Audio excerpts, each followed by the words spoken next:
তো দেখতে পারতেছেন গ্যাস, যখন সূর্যটা সামনের দিকে পড়ে তখন এই ক্যামেরা দিয়ে মারাত্মক একটা ভিউ আসে, মারাত্মক। দেখতে পারতেছেন এটা হচ্ছে যে যে ভিউটা দেখতেছেন এটা হচ্ছে 4K 60 FPS এ আলট্রা ওয়াইড মোডের ভিউ।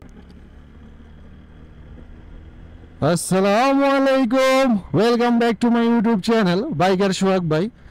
তো গ্যাস আজকে আসছিলাম মতলব উত্তরে, আর কালকে ঢাকাতে গিয়েছিলাম অ্যাকশন 5 প্রো নেওয়ার জন্য। তো নিয়ে নিলাম যে ক্যামেরা ভিডিও দেখতেছেন এটা হচ্ছে ডিজে অ্যাকশন 5 প্রো, যেটা ওয়ার্ল্ডের মধ্যে বেস্ট অ্যাকশন ক্যামেরা।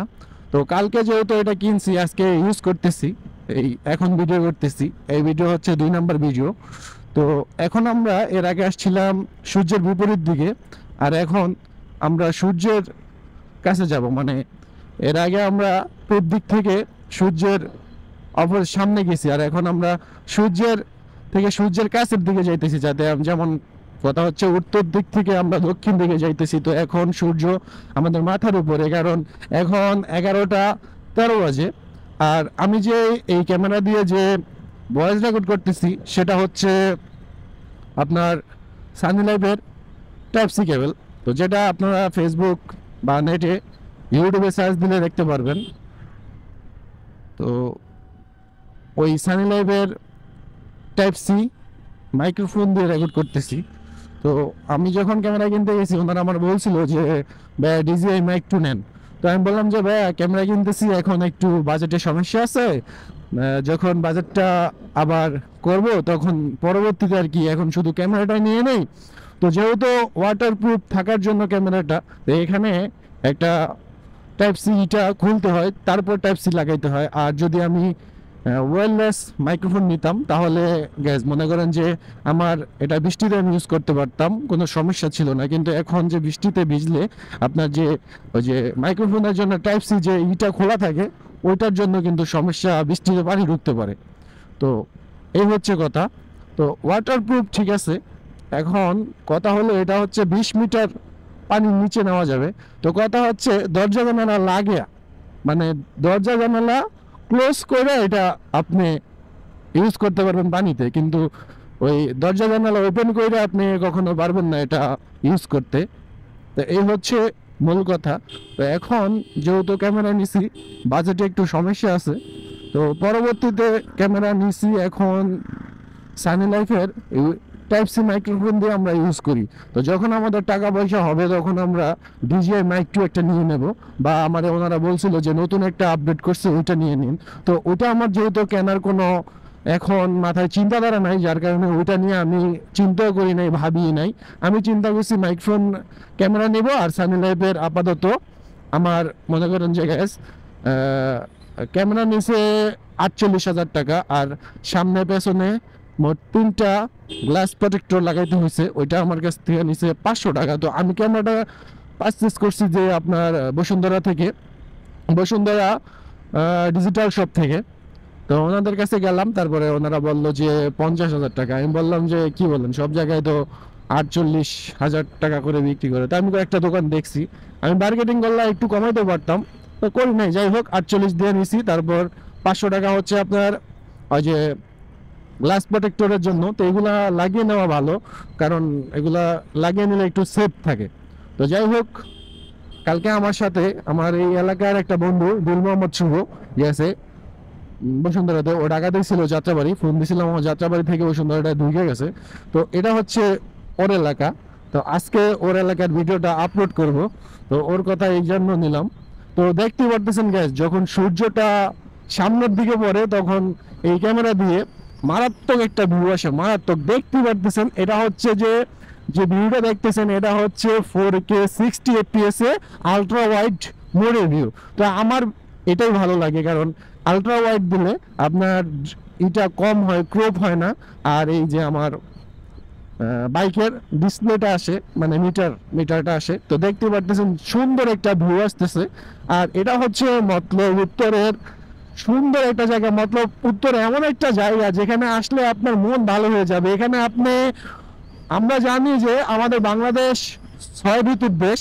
তো অন্য কোথাও না দেখি ভাই, গ্রামের আমাদের নিজের গ্রাম, নিজের এলাকা, এখানে আসলে গ্যাস আপনি ছয় ঋতু উপভোগ করতে পারবেন। এই যে এখন শীতকাল চলতেছে দেখেন, এখনকার পরিবেশ একরকম, এই যে বর্ষাকালে অন্যরকম ছিল, এখন শীতকাল চলতেছে, পানি নদীতে পানি কমে গেছে। আর এরকম একটা অবস্থা যে গাছের পাতাগুলা কত সুন্দর দেখতেছেন। তো এই হলো আমাদের মতলব উত্তরের অবস্থা। তো যারা মতলব উত্তরে আসেন বা চিনেন জানেন আমাদের এই এলাকার, তারাই বুঝতে পারেন আসলে মতলব উত্তরটা কি। আর এই মতলব উত্তরে আমি দেখছি যে আপনারা দেখতে পারবেন যে 6টা ঋতু এখানে দৃশ্যমান। আপনি এই যে এটা হচ্ছে মতলব উত্তরে বেড়িবাঁধের রাস্তা, যেটাকে এই এলাকার মানুষজন বড় রাস্তাও বলে। তো এই রাস্তায় যদি আপনি ঘুরেন তাহলে দেখতে পারবেন যে প্রতি 15 দিন পর পর 15 দিন পর পর এই এলাকার পরিবর্তন হয়ে জায়গা। তো এখানে আসলে আপনি বুঝতে পারেন 6 ঋতু কি। যেমন বেড়িবাঁধের ভিতরে এখন চলতেছে ডিসেম্বর মাস। তো এখন কিন্তু ওনারা যেহেতু বেড়িবাঁধ, তো ওনাদের প্রধান ফসল হচ্ছে ধান। তো এখন ধান করে, এখন কিন্তু ওনারা ধান, আমাদের মতলব দক্ষিণে ধান এখন গাছ লাগাইতেছে, আর ওনারা এখন ধান কাটবে। তো সামনে গেলে দেখতে পারবেন যে, তো গ্যাস নতুন ক্যামেরাটা কিরকম হইলো, এটার ভিউ কিরকম লাগে আপনারা কমেন্টে জানান। এখন এটা কিন্তু গ্যাস ওয়ার্ল্ডের মধ্যে 1 নাম্বার। তো এই যে দেখতেছেন একদিকে ধান ক্ষেত, ধান পাকা পাকা অবস্থা, এগুলা জানুয়ারির দিকে পেকে যাবে, অনেক জায়গায় অনেক ক্ষেতে পাইকা গেছে। আর এইদিকে হচ্ছে মতলব ধনাগোদা নদী, আর এই হচ্ছে রাস্তা। তো এখানে আসলে কার মন খারাপ থাকে বলেন? খারাপ থাকলেও মন ভালো হয়ে যায়। এই যে আমি আর আপনাদের মন ভালো করার জন্য আপনাদের ঘুরতে হবে। যতই ডিপ্রেশনে থাকেন, যতই টেনশনে থাকেন, আপনি ঘুরেন, আপনি চলেন, দেখবেন যে কত সুন্দর পরিবেশ। এই যে দেখেন এই দিকটা দেখেন, রৌদ্রের আলো যখন ধানের উপরে পড়েছে, ধানের সৌন্দর্য আরো গিয়েছে বেড়ে।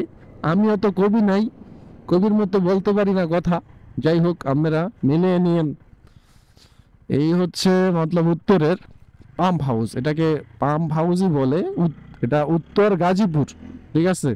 এখানে মূলত এটা হচ্ছে মতলব উত্তরের বেড়িবাঁধ এলাকা। আর এই বেড়িবাঁধের পানি লাগে চাষাবাদ করার জন্য। ওনারা এই নদী থেকে পানি এই যে এই প্রতিষ্ঠানের মাধ্যমে উঠে মতলব উত্তরে এই পানি দেয়, এই যে নদীর সাইড। আর এই হচ্ছে আপনার এই যে প্রতিষ্ঠান, এটা সরকারি। যাই হোক, সরকারি না আধা সরকারি ওইটা আমি জানি না, তবে এগুলা সরকারি হবে। আর এই হচ্ছে মতলবের একটা ভাইরাল প্লেস, এক সময় ছিল, এটা এখন নষ্ট হয়ে গেছে। তো এই জায়গাটা দেখুন একবার কত সুন্দর।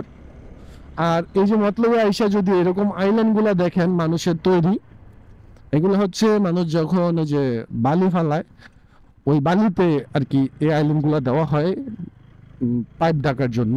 তো এতে করে গত বছর এরকম ইতে একটা ছেলে এখানে এসে অ্যাক্সিডেন্ট করছে। ওইটা আমার নানাদের এলাকার ছিল ছেলেটা। তো অ্যাক্সিডেন্ট করার পরে মারা গেছে। মানে 4 হুইল ছিল গাড়ি, তবে অনেকটা স্পিড ছিল বাইকের। তো আমি ওরকম স্পিডে বাইক রাইড করি না, আমি নির্দিষ্ট স্পিডে বাইক রাইড করি। আমি ঢাকাতে যাওয়ার সময় আমার সর্বোচ্চ স্পিড থাকে 60, 80, 85 ওইখানেই। আর এরকম এই রাস্তাতে আমার স্পিড থাকে সর্বোচ্চ 60। এই যে এখন চলতেছে 55, ঠিক আছে। আর আমি জানি যে আমি জানি এটা ভুল কিনা সঠিক, এটা আপনারা বইলা দিন। আমি জানি যে যদি আপনি বাইক রাইড করার সময় গিয়ার বাড়িয়ে আরপিএম কমিয়ে, ঠিক আছে, নির্দিষ্ট মাত্রায় আপনি বাইক রাইড করেন, তাহলে ফুল মানে কম যায়, মানে আপনি ফুয়েলে অনেকটা আয় পাবেন। তো আমি এরকমটা চালিয়েও দেখছি। আমার এই যে bike 4V x connect ABS single channel, আমি এটাতে হাইওয়েতে প্রায় 36, 37, 38 পর্যন্ত মাইলেজ পাই। কালকে আমি ঢাকাতে চলে গেছিলাম ক্যামেরা নেওয়ার জন্য। তো আমাদের হিসাব করছি আমি মোট 220 কিলো বাইক রাইড করি। তো এখানে আমার তেল খরচ যায় আপনার 6 লিটারের মতো। তো তারপর 220 ভাগ 6 আসলে, ভাগ দিলে আসে 36.6666 প্লাস, এরকম আর কি। এই দেখুন নদীর পানি এখন একটু বাড়তি, শীতের মৌসুম। আর এখনকার এই যে শীতকাল, তো শীতের এই অবস্থায় গ্যাস মনে করেন যে আপনার কি বলবো, নদীর পানিটা অনেক গরম, আর এখানে এই পানিতে গোসল করতে সেই মজা। গত বছর আমার ফুফির বাড়িতে ওইদিকে সাহেববাজারের ওইদিকে, মানে উনি হচ্ছে আমার ফুফির শাশুড়ি, তো ওনার বাড়িতে গিয়ে গোসল করছিলাম। এই সময় পানিটা অনেক কমে যায়, নদীতে পানি খুঁজতে খুঁজতে খুঁজতে খুঁজতে একেবারে নদীর মাঝে চলে যাওয়া লাগে, কিন্তু মতলব ধানাগাদার ওই সাহেববাজারের ওইদিকে পানি পাওয়া যায় না। তো ওইদিকে গিয়ে গোসল করছিলাম, তো পানিটা অনেক মজা আছে, মানে শীতকাল হইলে ওই পানিতে গোসল করলে ওই রকম একটা শীত লাগে না। তবে গোসল করে ওঠার পরে যখন আপনি নদীর পাড়ে উঠবেন, তখন নদীর পাড়ের বাতাসে শীত করে। তো এই যে দেখুন মতলব উত্তরের পরিবেশ কত সুন্দর। তো চলুন যাওয়া যাক। আজকে একটা ব্যাটারি নিয়ে আসছি, একটা ব্যাটারি দিয়ে কি পারবো? আচ্ছা, কোম্পানি তো বলছিল যে একটা ব্যাটারি দিয়ে আপনার 4 ঘন্টা ব্যাকআপ পাওয়া যায়, কিন্তু আমি তো সেটা দেখতেছি না। আমি 4K 30 FPS এ, সরি 60 FPS এ ভিডিও করতেছি। আমার ব্যাটারির চার্জ আর কত পার্সেন্ট আছে একটু দেখি গাইজ, ওয়েট। গ্যাস, আমি ভিডিও করতেছি 20 মিনিট এই পর্যন্ত। আমার ব্যাটারিতে এখনো 100% থেকে এখনো 67% ব্যাটারি ব্যাকআপ আছে, 67%। তো আমি 20 মিনিট ভিডিও করছি 4K 60 FPS এ, 20 মিনিট কি 25 মিনিটের মতো ভিডিও করছি। তো ওইখানে আমার চার্জ শেষ হলো কত, 100 থেকে 67-তে আসছে। এবার আপনারা হিসাব করেন, তাহলে 33%-এ আমি ভিডিও করতে পারছি আপনার 20-25 মিনিটের মতো। তো এখন গিয়ে যাচ্ছি আমরা জনতা বাজার। এটা হচ্ছে মতলব উত্তরের একটি জনপ্রিয় বাজার, মতলব উত্তরের জনপ্রিয় বাজার, আমিরাবাদের আগে জনতা বাজার। এই যে দেখুন লেখা আছে জনতা বাজার। তো আজকে আমরা আইসা যেহেতু পড়ছি, আবার তো এই দিক দিয়ে আসলে আমার হবে না, আমরা আজকে শার্টনালের দিকে যাই। তো শার্টনালের দিকে গিয়ে ওইদিকে দেখি কি অবস্থা। আজকে ঘুরবো গায়ে, চলুন। নতুন ক্যামেরা কিনছি, ঘুরতে থাকবো। আর যদি কোথাও কোনো দোকান পাই, তাহলে এই ক্যামেরাটা আমি একটা ব্যাটারি নিয়ে আসছি, এটার সাথে তিনটা ব্যাটারি পাওয়া যায় কম্বো প্যাক কিনলে। তো আমি যেহেতু কম্বো নিয়েছি, তো তিনটাই পেয়েছি, কিন্তু আমি ভাবছিলাম যে ভিডিও করে চলে যাবো। তো এখন ভাবলাম এতটুকু যেহেতু আইসা করছি আমিরাবাদ পর্যন্ত, তাহলে ওই দিকটা ঘুরি। আর আজকে ওয়েদারটা অনেক সুন্দর গায়েস। এইদিকে দেখুন মতলব উত্তরের নদীটা, একদিকে বড় রাস্তা, তারপরে আবার নদী অনেক সুন্দর। চলো না ঘুরে আসি অজানাতে, যেখানে নদী এসে থেমে গেছে। আজকে মনটা অনেক খুশি, নতুন ক্যামেরা, তাও আবার DJI 5 Pro action 5 Pro। Wow gas, দেখুন এইদিকের পরিবেশটা গ্যাস দেখুন। এখানে না আসলে বুঝবেন কিভাবে যে মতলব উত্তর কিরকম। এই যে শীতের সিজন চলতেছে এখন, আবার রসও পাওয়া যায়। আসলে আমি সব সময় আমাদের মতলব উত্তরের পরিবেশ দেখে মুগ্ধ। আর এখানকার রাস্তাটা অনেক ভালো, এই এলাকার সবগুলা রাস্তা ভালো, কোনো খারাপ রাস্তা নেই তেমন বললেই চলে। গ্রামের ভিতরের রাস্তাগুলো অনেক ভালো। তো এটা হচ্ছে গ্যাস আমিরাবাদ, একটা স্কুল দেখুন কত সুন্দর। এটা হচ্ছে গ্যাস আমিরাবাদ বাজার। তো আজকে আমরা আমাদের গন্তব্য শাটনল, এই দিকটা পুরোটা ঘুরবো এবং কি ভিডিও করব। তো চলুন যাওয়া যাক।